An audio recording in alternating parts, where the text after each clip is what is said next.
Komisi Luar Negeri dan Pertahanan DPR mengadakan laporan rahasia tentang proyek kapal selam nasional. Publik menaruh perhatian, apakah kapal Haikun bisa diserahkan sesuai jadwal? Menhan Kolishu mengakui, tantangannya besar.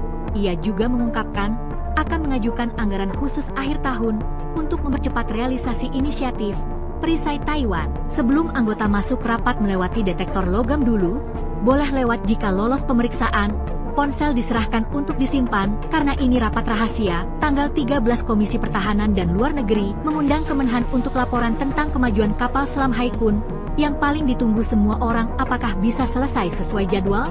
Saya tetap percaya pada proyek kapal selam, bahwa ini bisa selesai, tapi pengujian dan penyetelan butuh waktu. Menyelesaikan sebelum November cukup menantang. Mengapa kemajuannya terhambat?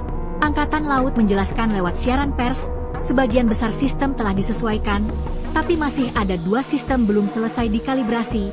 Setelah selesai, maka sudah memenuhi standar selam. Setelah meninjau semua data, kesimpulan kami adalah, proyek kapal selam Haikun berjalan lancar.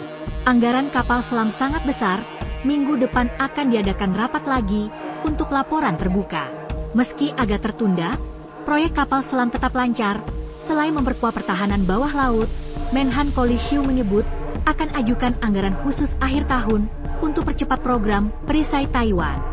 Anggaran khusus akan diajukan sebelum akhir tahun, termasuk pengadaan sistem anti rudal, anti pesawat, dan anti drone. Sementara itu, Amerika Serikat tambah dukungan untuk Taiwan.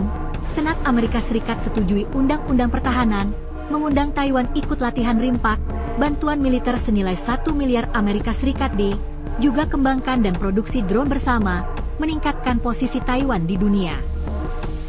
Kamu suka konten kami? Yuk, subscribe dan follow Liho TV.